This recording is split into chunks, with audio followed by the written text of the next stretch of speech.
যেই জামানায় সবাই সুদ খাবে, না খাইলেও সুদের হাওয়া সবার গায়ে লাগবে। আবু দাউদের হাদিস 3331 নম্বর হাদিস, রাসূলুল্লাহ সাল্লাল্লাহু আলাইহি সাল্লাম বলেন, লা ইয়াতিয়ান্না আলান নাসি জামানুন লা ইয়াবকা আহাদুন ইল্লা আকালার রিবা।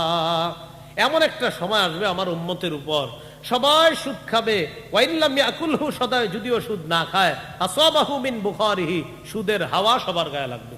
যেমন বিকাশ ব্যবসাটা, এটার একটা সঠিক সুরত আছে, সঠিক সুরতটা মাদ্রাসায় জানতে হবে যে আপনি কি বিকাশ দিয়ে যে টাকা পাঠাচ্ছেন আসলে কি এজেন্টে পাঠান না পার্সোনাল পাঠান। এজেন্টে পাঠাইলে এক মাসালা, পার্সোনাল পাঠাইলে আরেক মাসালা। আপনি এজেন্ট বইলে আবার পার্সোনাল পাঠাইয়া বেশি লাভ করেন কিনা সেটাও একটা বিষয় আছে। তাহলে জমি বন্ধক রাখলাম, বন্ধকি বস্তুর নাম কি? জমি। জমি দিয়ে উনি উপকৃত হতে পারবে না। এবারে গাড়িটার দিকে তাকান, এই যে গাড়িটা তাকাইছেন, এবার আমার দিকে তাকান, আর তাকাইছেন নি? তাকান। এই গাড়িটা দিয়ে আমি আসছি, এটা দিয়েই মনে আসছি। এই গাড়িটা ওনার কাছে আমি বন্ধক রাখলাম, 1 লক্ষ টাকা নিলাম, গাড়িটা বন্ধক রাখলাম। মাঝে মাঝে গাড়িতে ময়লা টয়লা পড়লে উনি ঝাড়ু দিবে, ধুইবে, সব করবে, কিন্তু উনি যেন শখ করে এটার উপরে উইঠা রায়পুর না যায় ঘুরতে। এই জন্য মুসলিম কান্ট্রি যারা আছে তাদের এখন আইডল হতে পারে আফগানিস্তান।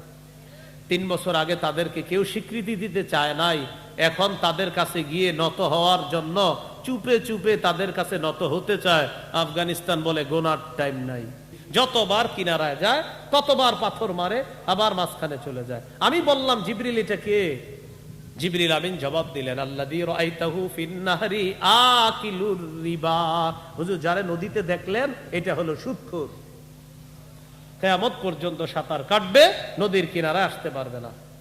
গজব নম্বর 11, বলেন যে সুদ খায়, যে সুদ দেয়, যে সুদের কারবার লেখে। এই সুদের কারবার লেখাটা 3 বার বলেন, আবার বলেন, আবার বলেন। অ্যাকাউন্টসের ছাত্র যারা আছেন তারাও বলেন, জোরে বলেন, আরো সুন্দর করে বলেন, লেখে। হ্যাঁ, যে সুদ দেয়, যে সুদ নেয়, যে সুদের কারবার, যে সুদের কারবার লেখে, যে সুদের সাক্ষী দেয়। এই 4 শ্রেণীর উপর আল্লাহ রাসূলের অভিশাপ। নাসাইর বর্ণনা 5103, 5104, 5105, এই 3 হাদিস মিলে একটা হাদিস শুনেন। عن علي بن أبي طالب رضي الله تعالى عنه أن رسول الله صلى الله عليه وسلم لعن آكل الربا وموكلا وكاتبا وشاهدا। আলী রাদিয়াল্লাহু তাআলা আনহু বলেন, যে সুদ খায়, যে সুদ দেয়, যে সুদের কারবার লেখে, যে সুদের সাক্ষী দেয়, 4 শ্রেণীর উপর আল্লাহর নবীর অভিশাপ। আল্লাহ নবীর কি অভিশাপ? গজব নাম্বার 12, বলেন জেনে শুনে সামান্য সুদ খাওয়া, 36 বার জিনা করার চেয়ে বড় অপরাধ করা। মুসনাদে আহমদ হাদিসের কিতাব 21957 নম্বর হাদিস। রাসূলুল্লাহ সাল্লাল্লাহু আলাইহি সাল্লাম বলেন, দিরহামু রিবান ইয়াকুলহু রাজুল ওয়া হুয়া ইয়ালামু আশাদ্দু মিন 36 জিনা। জেনে শুনে 1 দিরহাম পরিমাণ সুদ খাওয়া 36 বার জিনা করার চেয়ে বড় অপরাধ করা। গজব নাম্বার 13, আল্লাহ না করেন কেউ যদি সুদি লেনদেন অবস্থায় মারা যায়, আল্লাহ নিজের উপর ওয়াজিব করে নেয় যে আমি তোরে জান্নাত দিব না। এই জন্য বারবার বলছি, এটা থেকে ফিরে আসেন। বাবারা, ভাইয়েরা, চাচারা, সমবয়স্করা, এই অপরাধ করেন না। এই অপরাধ এখন অপরাধ ভাবতেছে না মানুষ। মুস্তাদরাকে হাকিম কিতাবের নাম 2260 নম্বর হাদিস। আব্দুল্লাহ ইবনে ওমর রাদিয়াল্লাহু তাআলা আনহুমার বর্ণনা, তিনি বলেন, আরবাউন হাক্কুন আলাল্লাহ আল্লা ইউদখিলাহুমুল জান্নাহ ওয়া লা ইউযীকাহুম নাঈমাহা। 4 শ্রেণীকে জান্নাত না দেওয়া আল্লাহর হক। মুদমিলুল খাম, মদ পানকারী। 2 নাম্বার আকিলুর রিবা, যে ব্যক্তি সুদ খায়। 3 নাম্বার আকিলু মালিল ইয়াতীম, যে ব্যক্তি এতিমের সম্পদ ভক্ষণ করে। 4 নাম্বার আল আকুলি ওয়ালিদাই, পিতা মাতার নাফরমান সন্তান। এই জন্য সাবধান, আপনি নাফরমান অবস্থায় যেন আপনার বাবা মা মারা না যায়, সাবধান। যারা জীবিত আছে এদের কাছে নাফরমানি করবেন না, নাফরমান অবস্থায় রাইখা যেন আপনারা না যায়। এই 4 শ্রেণীকে জান্নাত না দেওয়া আল্লাহর হক। গজব নাম্বার 14, এটা মনে রাখতে হবে। বলেন এমন একটা জামানা আসবে, যেই জামানায় সবাই সুদ খাবে, না খাইলেও সুদের হাওয়া সবার গায়ে লাগবে। আবু দাউদের হাদিস 3331 নম্বর হাদিস, রাসূলুল্লাহ সাল্লাল্লাহু আলাইহি সাল্লাম বলেন, লা ইয়াতিয়ান্না আলান নাসি জামানুন লা ইয়াবকা আহাদুন ইল্লা আকালার রিবা। এমন একটা সময় আসবে আমার উম্মতের উপর, সবাই সুদ খাবে, ওয়া ইল্লাম ইয়াকুলহু, সদায় যদিও সুদ না খায়, আসাবাহু মিন বুখারিহি, সুদের হাওয়া সবার গায়ে লাগবে। চলেন আপনার এক কাপ চা খাওয়াই, বইলা বাজারে নিয়ে গেছে। তো বাজারে নেওয়ার পর 5 টাকার দামের এক কাপ চা খাওয়াই দিছে। চা খাওয়ানোর পর উনি মাশাআল্লাহ চলে আসছে, তো ওনার কোনো গুনাহ হবে না, কিন্তু চা খাওয়াটা। উনি আসছে, আসার পর উনি আপনার নামাজ পড়ছে, ফজর জোহর আসর, ফজর জোহর আসর পড়ছে, ভালো লাগছে। মাগরিব এশায় ওনার ভালো লাগে নাই, নামাজটা বইরা মজা পায় নাই। ইমাম সাহেবের কাছে গেছে, ইমাম সাহেব আপনার পিছিয়ে আজকে 5 ওয়াক্ত নামাজ পড়লাম, 3 ওয়াক্তে মজা পাইছি, 2 ওয়াক্তে মজা পাইনি, কেন? ইমাম সাহেব বলে, আজকে আসরের পর কিছু খাইছেন? কয়েক কাপ চা খাইছি, বন্ধু খাওয়াইছে। তো বলতেছে, আপনার বন্ধু খাওয়াইছে, আপনার তো কোনো গুনাহ হয় নাই। বন্ধু 5 টাকা কি সুদের টাকা দিল কিনা? যদি সুদের টাকা দিয়ে থাকে তো আপনি যদিও ডাইরেক্ট সুদ খান নাই, আপনার গুনাহ হয় নাই, কিন্তু সুদের হাওয়া পেটে ঢুকে গেছে, টেনশনে পড়ে গেছেন, ঠিক না? সেই জন্য খাইতে সাবধান। ওই নাউজুবিল্লাহ, এখানে আবার অনেকে একটা ভুল ধারণা করতে পারে। যেমন আমি কোনো মাহফিলে খানা খাই না, তো যদি মাদ্রাসার মাহফিল, আবার আমার ছাত্র ভাই মাদ্রাসায়, তো উনি বলতে পারে, জুনায়েদ ভাই যে এই জন্য মনে হয় আরিফ বিন হাবিব কোথাও খানা খায় না, এই আলোচনার করে। নাউজুবিল্লাহ, এই বদ ধারণা কোনো মাহফিল কর্তৃপক্ষের উপর আমার নাই। আমি কোথাও খানা খাই না, আমি বাসা থেকে খানা নিয়ে আসি আমার স্বাস্থ্যগত কারণে। এই জন্য এই জায়গায় কথাটা এই জন্য বললাম। আর আমি হইতে পারে বয়ান থেকে নামার পরে বলবে খানা খাবেন, কিন্তু আমি কিন্তু খানা খাই না, কোথাও খানা খাই না। এই জন্য এই বদ ধারণা না আসা সাবধান। নাউজুবিল্লাহ, কর্তৃপক্ষ কোনোদিনও এই ধারণা আমি করি না, নাউজুবিল্লাহ, এটা ফালতু কথা। তো আমি যে বিষয়ে খানা খাই না কেন, আমি খানা খাই না স্বাস্থ্যগত কারণে, কোথাও আমি খানা খাই না, খানা বাসা থেকে নিয়ে আসি। আসতে আসতে আপনাদের রায়পুর রেল স্টেশনে আসার ঠিক 2 কিলো আগে আমার খানা শেষ হয়েছে আজকে, মানে গাড়িতে বসে বসে আজকে খাইছি। তো যে বিষয়টা হলো 14 নাম্বার গজব, সুদ না খাইলেও সুদের হাওয়া সবার গায়ে লাগবে। তাহলে দেখছেন কিভাবে লেগে গেছে। আল্লাহ তাআলা বলেছেন, কুলু মিনাত তাইয়্যিবাত, আগে হালাল খাও, ওয়ামালু সলিহা, এরপর নেক কাজ করো। নেক কাজের পূর্ব শর্ত হালাল খাওয়া। এজন্য আপনার যখন খাদ্য হালাল না হবে, আর কেউ যদি আপনারে কৌশলে ভিতরে ঢুকায় দেয় উল্টা পাল্টা, বিপদে পড়ে যাবেন। গজব নাম্বার 15, আত-তারগীব ওয়াত তারহিব কিতাবের নাম, 3 নম্বর খণ্ড, 70 নম্বর পৃষ্ঠা। রাসূলুল্লাহ সাল্লাল্লাহু আলাইহি সাল্লাম বলেন, বাইনা ইয়াদাই সাআত ইয়াযহারুজ জিনা ওয়ার রিবা ওয়াল খাম। কিয়ামতের আগে 3টা অপরাধ বাড়বে: ব্যভিচার, সুদের কারবার, মদ। ব্যভিচার, সুদের কারবার, মদ। আপনারা বলেন এই 3টা বাড়বে না বেড়েছে? ব্যভিচার বেড়েছে, সুদের কারবার বেড়েছে, মদ বেড়েছে।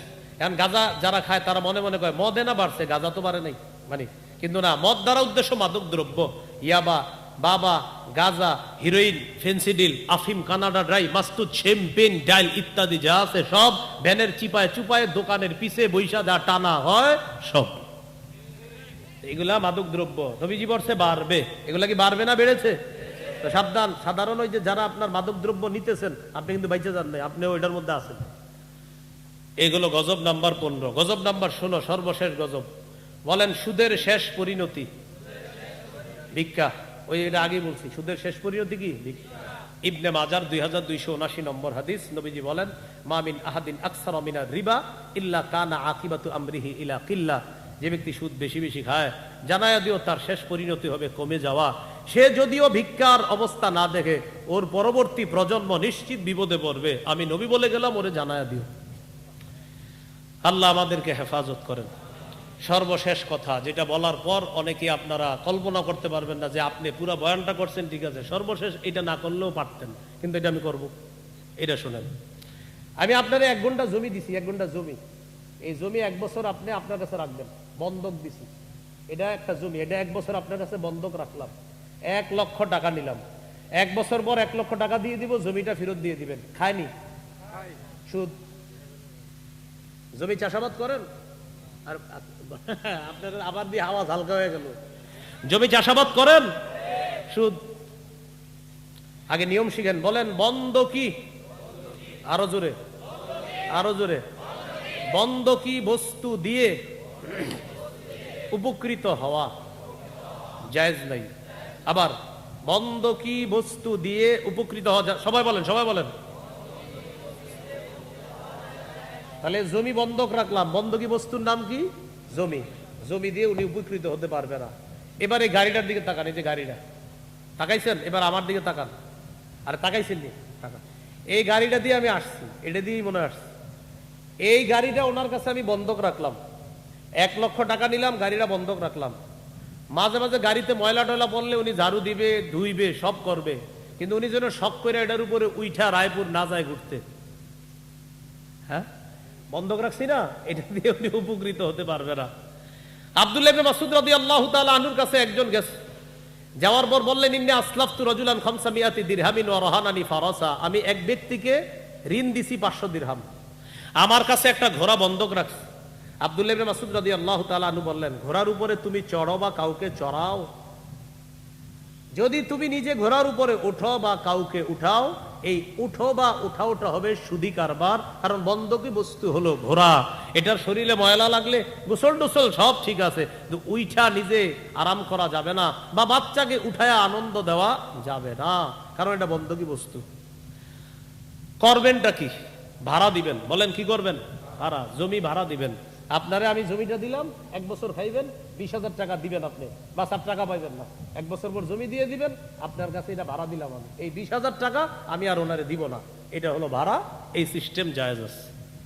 তো প্রিয় ভাইরা, আপনারা আল্লাহর রাস্তায় কিন্তু সুদি কারবারের সাথে জড়িয়ে যাবেন না।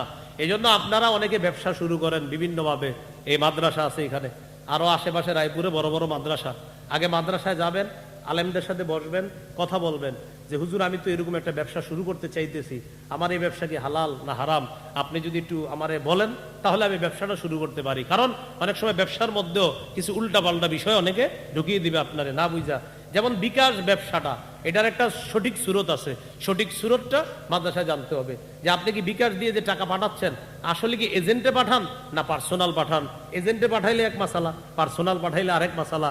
আপনি এজেন্ট বইলে আবার পার্সোনাল পাঠাইয়া বেশি লাভ করেন কিনা সেটাও একটা বিষয় আছে। তো এই জন্য ব্যবসা করার আগে আলেমদের সাথে একটু বসবেন, মানে আমি ওনার কাছে এজেন্টে টাকা পাঠাবো, এজেন্টে তো এজেন্টে লাভ কম, এজেন্টে লাভ কম, আর পার্সোনালে লাভ বেশি।